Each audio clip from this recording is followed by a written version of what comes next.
নওগাঁয় বেড়েছে শীতের প্রকোপ। ভোর থেকে ঝরছে কুয়াশা, তাপমাত্রা নেমেছে ১৩ থেকে ১৪ ঘরে।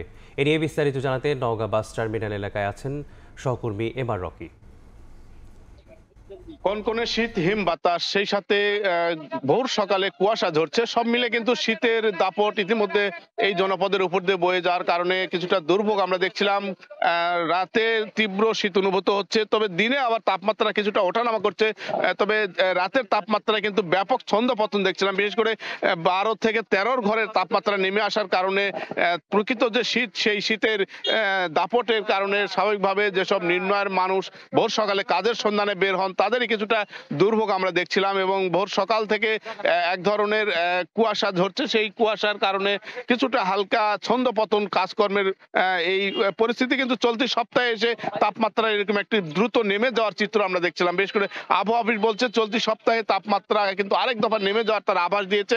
তবে এই মুহূর্তে তাপমাত্রা ১২ থেকে ১৩ ঘরে। এবার যদিও কিছুটা বিলম্বিত হয়েছে শীতের দাপট, তারপরও কনকনে যে শীত, রাতে তীব্র শীত অনুভূত হচ্ছে এবং এই শীতের কারণে স্বাভাবিকভাবে যেসব রোগ বালাইয়ের প্রকোপটাও কিন্তু বেড়েছে। আমরা দেখছিলাম হাসপাতালগুলোতে এই মুহূর্তে জ্বর, সর্দি, নিউমোনিয়া, ডায়রিয়া রোগের প্রকোপটাও কিছুটা বাড়তি রয়েছে।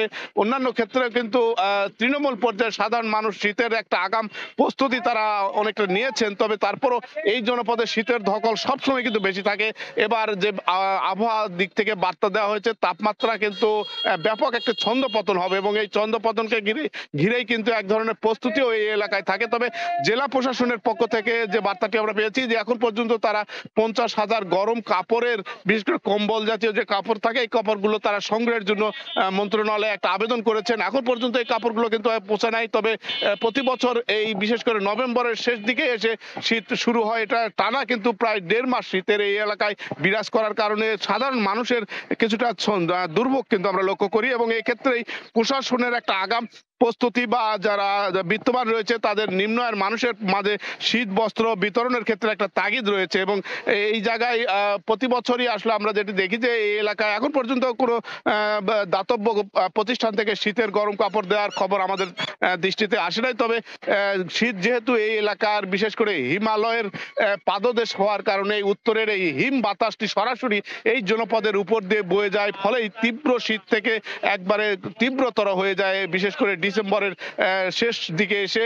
এবং এখন পর্যন্ত যে তাপমাত্রা, এবার কিন্তু একবারে হঠাৎ করে ২৮ থেকে ৩০ ঘরের তাপমাত্রা ১২-১৩ ঘরে নেমে এসেছে। স্বাভাবিকভাবে শীতের যে দাপট, শীতের যে ধকল, তা কিন্তু অনেকটাই অনুভব করছেন যে এই এলাকায় শীত এবার অতিমাত্রায় প্রবল আকারে তার যে চিত্র তা তুলে ধরবে এবং সেই ক্ষেত্রে একটা আগাম প্রস্তুতির বিষয় কিন্তু এখানে রয়ে গেছে। এবং এই প্রস্তুতিটার ক্ষেত্রেই প্রশাসন এবং যারা বিত্তবান রয়েছেন, শীত নিয়ে যারা আসলে নিম্ন আয়ের মানুষের সহযোগিতা করে থাকেন, তাদেরই কিন্তু এই মুহূর্তে দৃষ্টি বা তাদের দিকে কিছুটা প্রত্যাশার রয়েছে যে শীতকে নিবারণের জন্য শীতকে ঘিরে যে প্রস্তুতি থাকে এটা কিন্তু এখনই নেওয়ার সময়।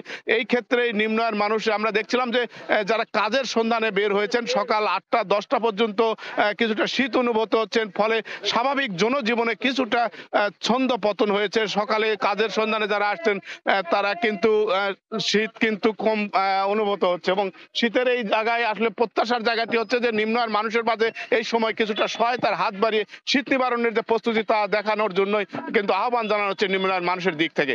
এই ছিল সার্বিক এই জনপদের শীতের খবর আমার কাছে। নওগাঁ থেকে যুক্ত ছিলেন এমআর রকি।